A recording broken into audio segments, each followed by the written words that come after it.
یا رسول اللہ نعرہ حیدری یا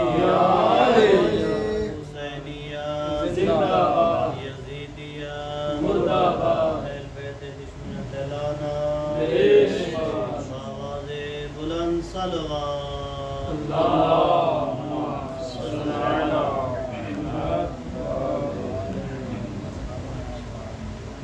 ما شاء الله ولا حول ولا قوة إلا بالله العلي العظيم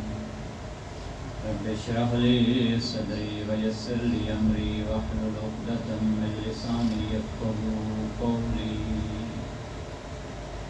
أعوذ بالله من الشيطان الرجيم بسم الله الرحمن الرحيم الحمد لله رب العالمين والعاقبة للمتقين والجنة للموحدين والنار للكافرين الصلاة والسلام على العبد المؤيد والرسول المسدد والمصطفى الأمجد والمحمود الأحمد حبيب إله العالمين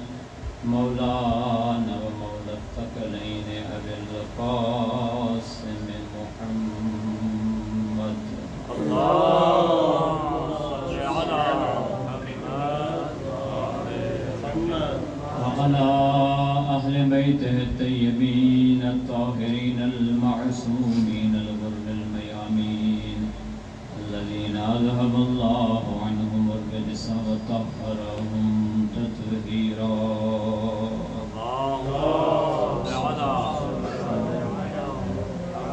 ورحمة الله على أحبابهم وشيئتهم ومواليهم ومحبيهم ولعنة الدائمة على أعدائهم والمنين من يوم عداوتهم إلى أبد الآبدين أما بعد فقد قال رسول الله صلى الله عليه وآله وسلم إن الحسين مصباح الهدى وسفينة النجاة وقال الإمام الحسين عليه الصلاة والسلام كأن الدنيا لم تكن وكأن الآخرة لم تزل صلوات محمد اللهم صل على محمد دعا ہے خداوند متعال اس مجلس اعلیٰ کو فرش اعلیٰ کو اپنی بارگاہ میں قبول فرمائے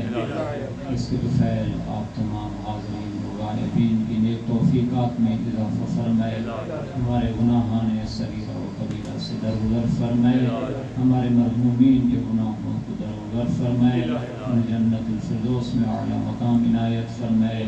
شہدائے کربلا کے ساتھ انہیں محشور فرمائے تمام دعاؤں کی قبولیت اور امام زمانہ کے ظہور میں تعجیل کے لیے مل کر صلوات پڑھ لیجیے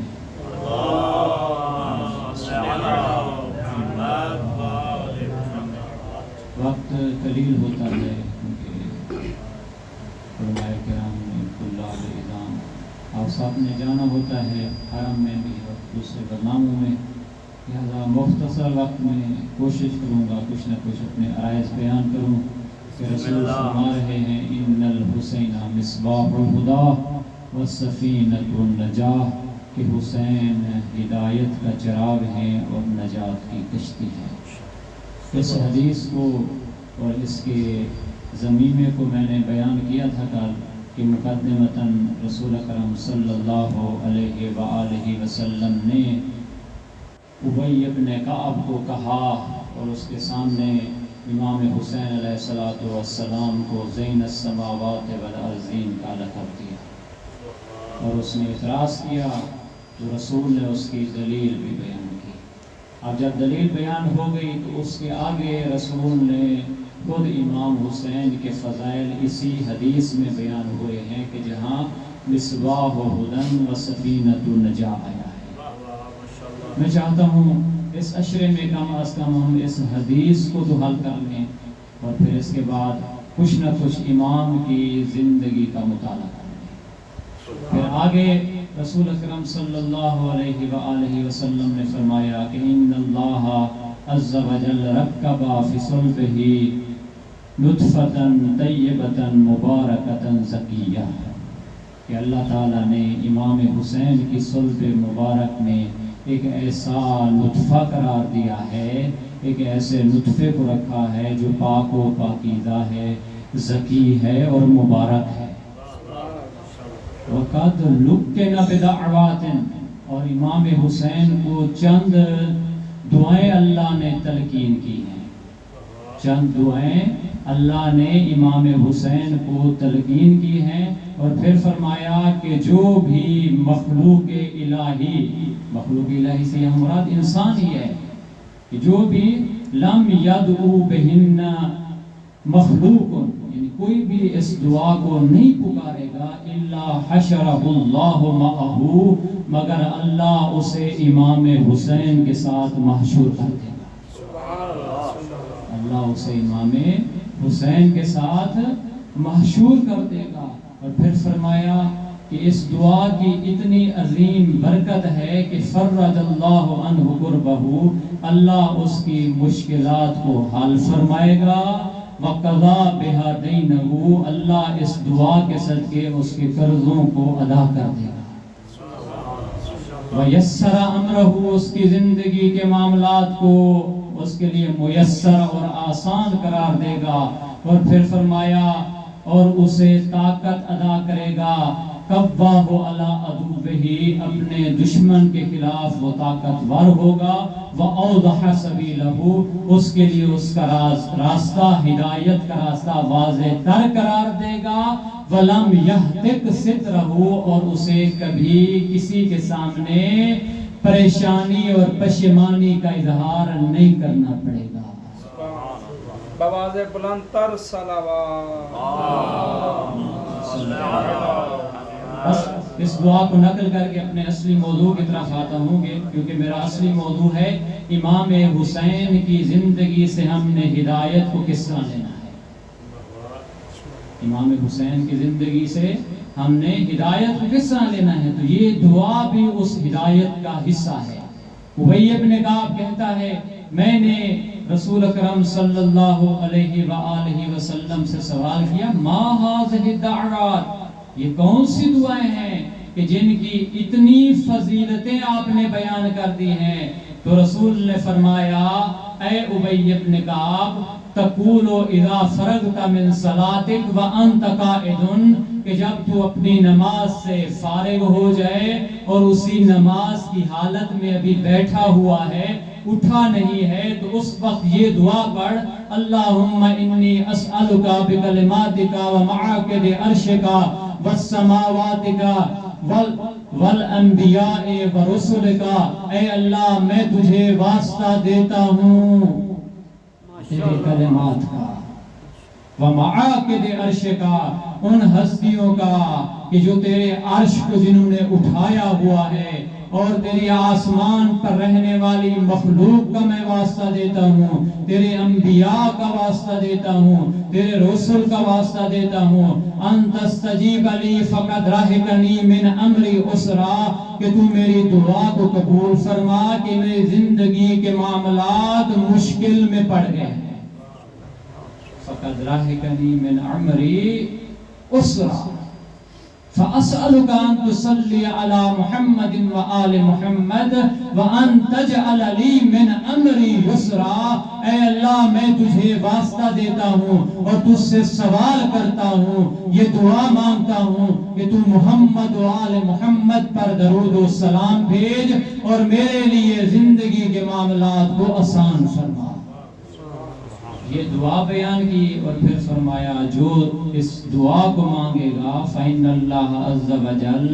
يُسَحِّلُ أَمْرَكَ، اللہ اس کے امر کو آسان کر دے گا، وَيَشْرَحُ صَدْرَكَ، اس کے سینے کو کھول دے گا، اور پھر فرمایا وَيُلَقِّنُكَ شَهَادَةَ اللَّهِ إِلَٰهَ إِلَّا اللَّهِ عِنْدَ خُرُوجِ النَّفْسِ، کہ جس وقت روح خارج ہوگی، آخری وقت ہوگا، سکرات الموت کے وقت اللہ تجھے کلمہ شہادت نصیب کرے گا، نعرہ حیدری،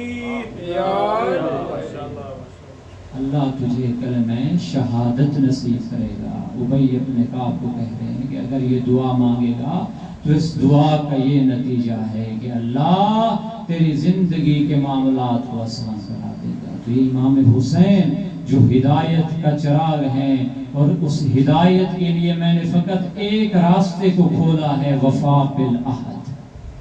ایک راستہ کیا ہے؟ وفا بالعہد. ہدایت کہاں سے لینی ہے، کیسے لینی ہے؟ جو عہد کیا ہے اس کو پورا کرو. امام حسین کے در سے تمہیں ہدایت ملے گی، تمہیں نجات ملے گی، کیونکہ حسین کا نانا بھی اپنی امت سے وعدے لے رہا ہے، لیتا تھا، اور بعض ایسے تھے کہ جو اس وعدے پر پورے اترتے تھے، اور بعض ایسے تھے جنہوں نے ان وعدوں کو پورا نہیں کیا. جب سے تبلیغ شروع کی ہے تو تبلیغ کا پہلا مرحلہ جب انجام دیا ہے، یہ آیت نازل ہوئی ہے، انذر عشیرتک الاقربین. انذر عشیرتک الاقربین. اے میرے حبیب اپنے قریبی رشتہ داروں کو ڈراؤ اور انہیں اس دین کی طرف بلاؤ. تو جب یہ آیت نازل ہوئی تو رسول اکرم نے وہاں علی کو حکم دیا، اے علی 40 بندوں کے کھانوں کا انتظام کرو. جب کھانے کا انتظام ہو گیا، کھانا تھا مختصر، فقط ایک بکری کی کیا تھی؟ ران تھی، اور اس کے علاوہ کچھ دودھ تھا. جب وہ 40 افراد آئے، انہوں نے دیکھا کہ غذا تو تھوڑی سی ہے. جب غذا کھا چکے تو ابو لہب کہنے لگا، اس غذا میں رسول نے جادو کر دیا، لہذا ہم رسول کی کوئی بات سننے کے لیے تیار نہیں ہیں. پہلے دن چلے گئے، دوسرے دن پھر کوئی اور حربہ اپنایا، تیسرے دن جب نبی نے بلایا، جب تیسرے دن جمع ہوئے ہیں تو اب نبی نے ان کو کہا بیٹھ جائیے. کیوں؟ کیونکہ میں تمہیں خبر دیتا ہوں، یا بنی عبد المطلب، اے عبد المطلب کی اولاد، ما اعلم بشرا فی العرب جاء قومہ بافضل مما جئتکم بہ. میں نہیں جانتا کہ عرب کی قوم میں کوئی ایک ایسا بندہ آیا ہو جو مجھ سے زیادہ ایسی فضیلت والی چیز کو لایا ہو. ما اعلم بشرا فی العرب جاء قومہ بافضل مما جئتکم بہ. جو کچھ میں تمہارے پاس لایا ہوں یہ اتنی فضیلت والی شے ہے، اس سے افضل ترین چیز کوئی بھی نہیں لایا ہوگا. یا رسول اللہ کیا لائے ہیں؟ تو وہاں بیان کیا پیغمبر نے، فَإِنِّي قَدْ جِئْتُكُمْ بِخَيْرِ الدُّنْيَا وَالْآخِرَةِ وَقَدْ أَمَرَنِيَ اللَّهُ أَنْ أَدْعُوَكُمْ إِلَيْهِ. کہ میں تمہارے پاس دنیا اور آخرت کی تمام بھلائیاں لے کر آیا ہوں، اور اللہ نے مجھے حکم دیا ہے کہ میں تمہیں اس عمل کی طرف دعوت دوں. اللہ نے حکم دیا ہے کہ میں تمہیں اس کی طرف بلاؤں تاکہ یہ میں تم سے عہد لوں اور تم اس عہد پر پورے اترو. پھر فرمایا فَأَيُّكُمْ يُعَذِرُنِي عَلَى هَذَا الْأَمْرِ عَلَى أَنْ يَكُونَ أَخِي وَخَلِيفَتِي فِيكُمْ. کیا تم میں سے کوئی ہے جو اس معاملے میں میری مدد کرتا نظر آئے؟ اگر وہ ایسا کرے گا تو وہ میرا بھائی بھی ہوگا، مددگار بھی ہوگا، اور تمہارے درمیان میرا جانشین بھی ہوگا. نبی نے مدد بھی مانگی، مدد کا صلہ بھی بتا دیا. کہا اگر اس عہد پہ آتے ہو، وفا بالعہد کرو گے تو وفا بالعہد کا نتیجہ یہ ہے کہ وہ اس عہد کو پورا کرنے والا میرا بھائی بھی ہے، میرا خلیفہ بھی ہے، میرا وارث بھی ہے، میرا وصی بھی ہے. تو امیر المومنین کہتے ہیں کہ میں کنت اصغر القوم سنا، میں اس پورے مجمع میں 40 افراد میں سب سے زیادہ چھوٹے سن کا تھا. سب سے زیادہ چھوٹی عمر مولا کی تھی. مولا کہتے ہیں میں سب سے زیادہ تھا. جب سب نے یہ سنا تو بیٹھے رہے، کوئی نہ اٹھا. میں کھڑا ہو گیا. تو رسول نے فرمایا علی اجلس، بیٹھ جاؤ. پھر دوبارہ نبی نے یہ کلمات دہرائے، اس وقت پھر میں کھڑا ہوا، میرے علاوہ سب بیٹھے رہے۔ پھر نبی نے کہا اجلس اے علی بیٹھ جائیے۔ پھر تیسری مرتبہ جب نبی نے کہا اور اس وقت بھی میرے علاوہ کوئی کھڑا نہ ہوا، تو اس وقت نبی نے فرمایا اے بنی عبد المطلب یاد رکھ لو ان ھذا اخی و وصی و خلیفتی فیکم فاسمعوا له واطیعوا، کہ یہ تمہارے درمیان میرا بھائی ہے، میرا وصی ہے، خلیفۃ اللہ ہے اور جانشین ہے، تم اس کی بات کو سنو اور اطاعت کرتے نظر آؤ۔ تم اس کی بات کو سنو اور اطاعت کرتے نظر آؤ۔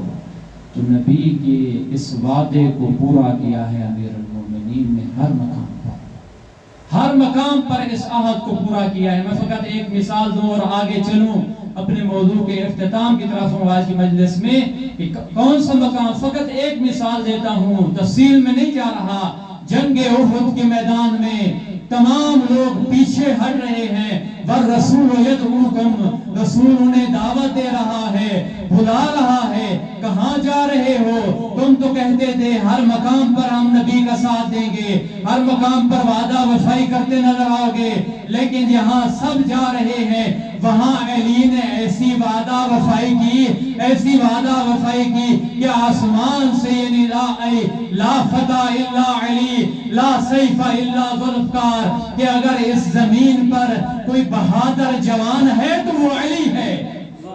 نعرہ تکبیر، نعرہ تکبیر، اللہ اکبر، نعرہ رسالت، یا رسول اللہ، نعرہ حیدری، آواز بلند تر صلوات، لا فتح الا علی، لا سیف الا ذوالفقار، کہ اگر کوئی بہادر جوان ہے تو وہ علی ہے، اگر کوئی تلوار ہے تو وہ صرف ذوالفقار ہے۔ تو یہ خطاب ملا وفا بالعہد کے صدقے میں۔ تو آئیں امام حسین کی زندگی میں دیکھیں کہ مولا بھی بلا رہے ہیں بعض لوگوں کو، اور بعض اس دعوت کو سن کر پیچھے جا رہے ہیں، اور بعض ایسے ہیں کہ آخری وقت میں مولا انہیں کہہ رہے ہیں اگر جانا چاہتے ہو تو چلے جاؤ، میری طرف سے فی اذن منی اجازت ہے، اذن ہے، میں تم پر راضی ہوں، لیکن وہ جانے کے لیے تیار نہیں ہیں۔ ان میں سے ایک نام ہے نافع ابن ہلال کا، نافع ابن ہلال، کہ نافع ابن ہلال کو جب مولا نے کہا اگر تو جانا چاہتا ہے تو چلا جا، تو نافع نے کہا اے فرزند رسول خدا، میں آپ کو اکیلا تنہا چھوڑ کر جانے والا نہیں ہوں، اگر میں چلا جاؤں گا تو روز قیامت کس منہ سے رسول کے سامنے کھڑا ہوں گا، بلکہ میں جب تک زندہ ہوں میرا خون آپ کے راستے میں یقیناً بہے گا۔ اور ایک اور صحابی ہیں، ان صحابی کا حوالہ دیتا ہوں اور آپ کی زحمت تمام، مسلم ابن اوسجہ کی زیارت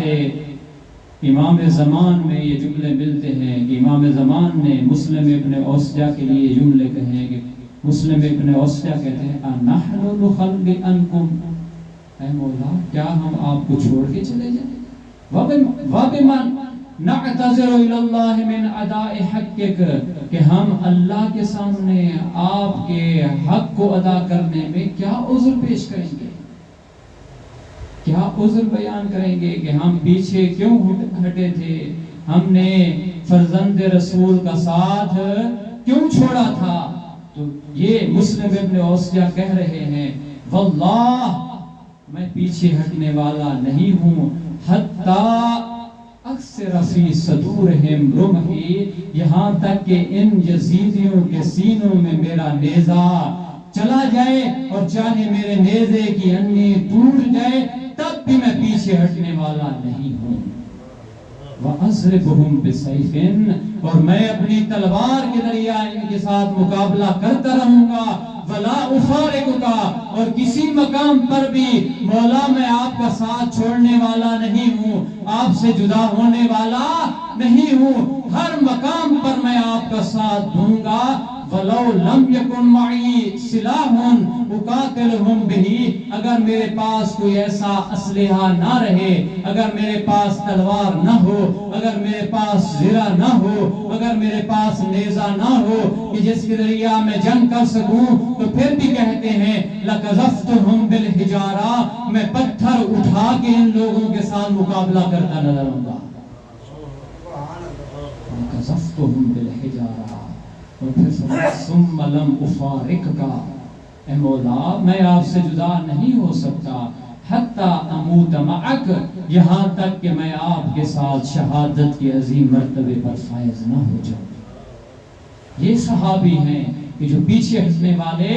نہیں ہیں۔ ایک اور شخص ہے جس کا نام ہے وہب۔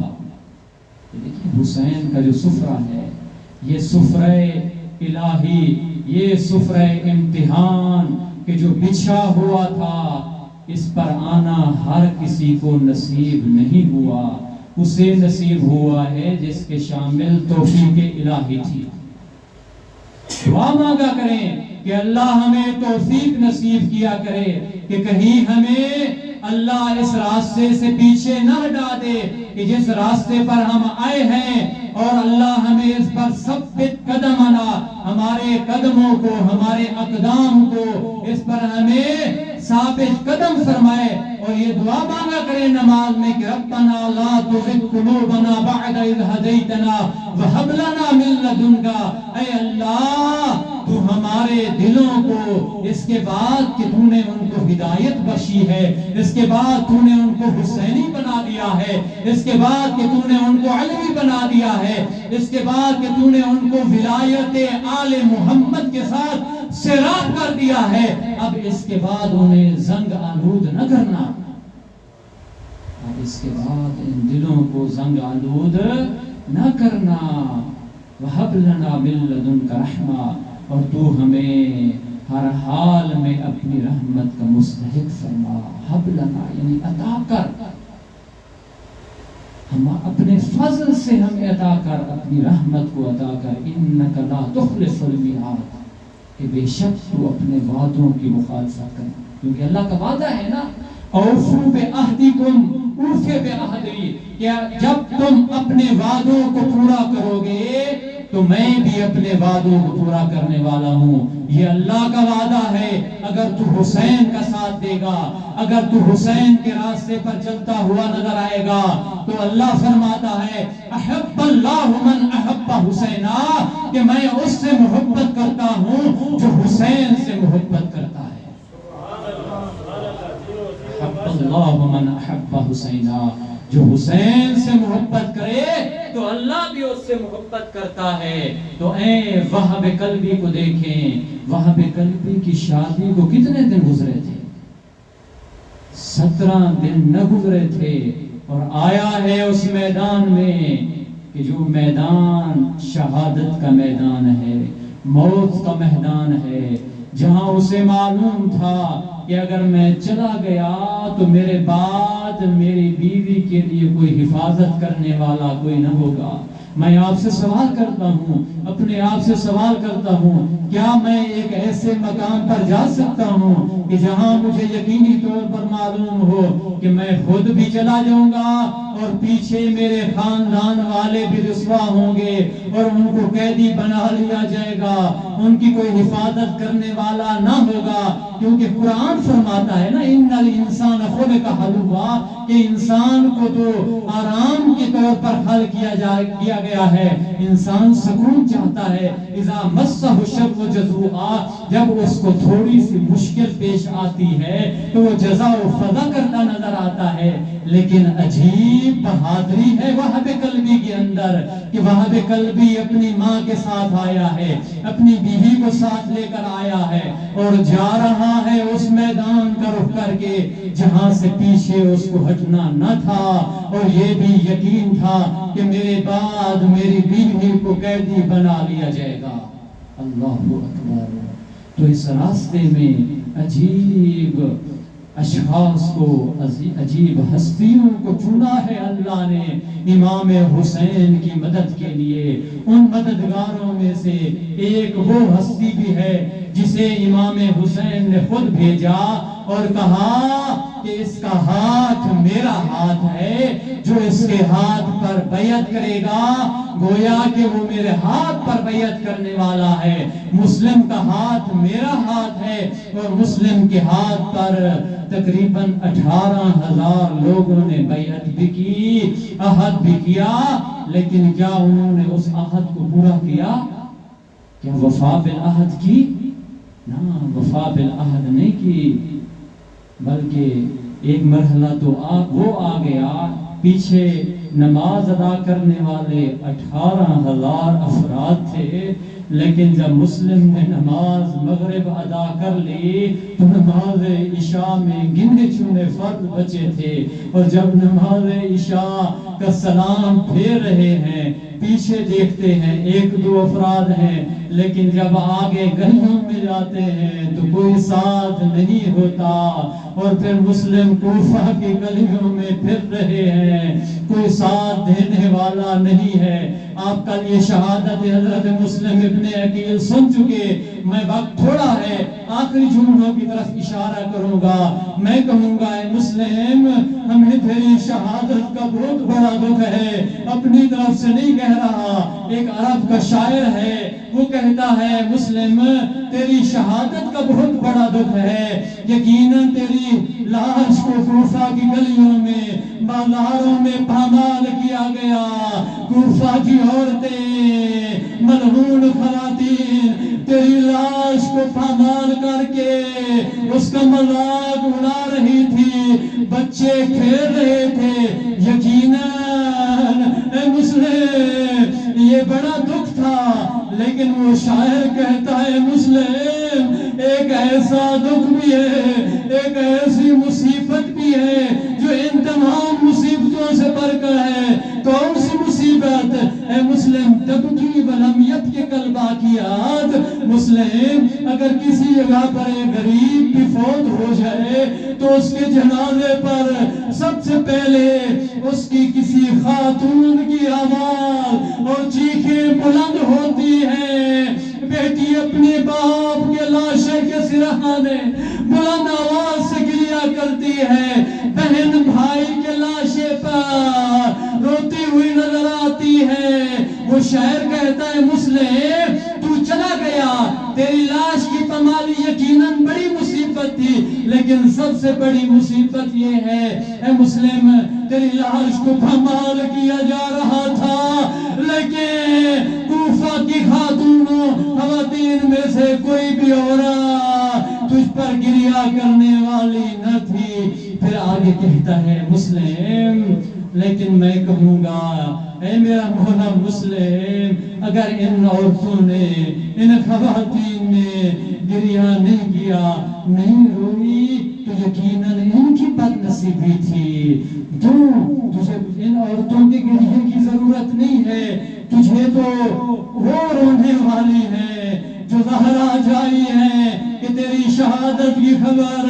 جب سنی ہوگی مولا حسین نے تو زینب بھی روئی، ام کلثوم بھی روئی، حضرت رقیہ بھی روئی، اور آپ کی بیٹیاں بھی روئی، حضرت سکینہ بھی روئی۔ یہی وجہ ہے مقام زبالہ پر اس منزل پر جب ایک قاصد آتا ہے، قاصد آ کر خبر دیتا ہے، مولا نے پوچھا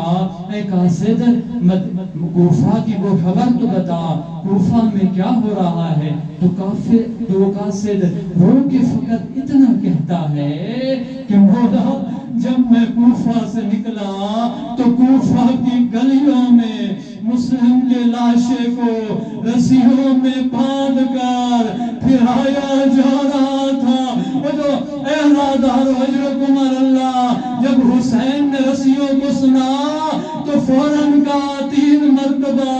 انا للہ و انا الیہ راجعون، اور فوراً آئے ہیں خیمے میں، اپنی بہن کے پاس گئے ہیں، کہا بہن زینب فوراً جائیے مسلم کی شہزادیوں کو میرے پاس لائیے، دونوں شہزادیوں کو لائے ہیں۔ اب امام حسین نے ایک بیٹی کو بٹھایا ہے دہزانوں پر، دوسری بیٹی کو بٹھایا ہے بہزانوں پر، سر پر ہاتھ پھیرا، لیکن وہ شہزادیاں سمجھ گئی، سمجھدار تھی، فوراً اٹھی ہے، کہتی ہے ماموں آپ تو ہمارے ساتھ اسی طرح پیار کر رہے ہیں جس طرح مدینے میں یتیموں کے ساتھ کیا کرتے تھے، کیا ہمارا پاپا غربت میں مارا گیا؟ اجرکم اللہ۔ امام حسین ان شہزادیوں کو دلاسا دے رہے ہیں، بی بی زینب تسلیاں دے رہی ہے۔ میں کہوں گا اے مسلم کی بیٹیوں، تمہیں تو کسی نے رونے سے نہ روکا، تمہارے لیے تو تسلیاں دینے کے لیے حضرت زینب بھی موجود ہیں، دلاسا دینے والے امام حسین بھی موجود ہیں۔ لیکن آؤ دیکھو کربلا میں اور 10ویں کی رات کو جب تمام شہداء کے بعد خیموں کو آگ لگ چکی تو ایک یتیمہ ہے جو اپنے بابا کے لاشے پر گریہ کرنے چاہتی ہے لیکن رونے نہیں دیا جا رہا۔ جب لاشے کو ڈھونڈا، لاشے کے اوپر سو گئی اور اٹھانے والا امام سجاد نہ تھا، حضرت زینب نہ تھی۔ جب اٹھایا گیا تو کبھی دائیں رخسارے پر دماچے تھے، کبھی بائیں رخسارے پر دماچے تھے۔ یقیناً جس یتیمہ نے کہا تھا اے بابا حسین، آپ نے تو مسلم کی شہزادیوں کو تشفی کے ساتھ ہاتھ پھیرے تھے، لیکن آئیے یہاں دیکھیے کیسے مجھ پر ظلم ہو رہا ہے۔ الا لعنت اللہ علی القوم الظالمین وسیعلم الذین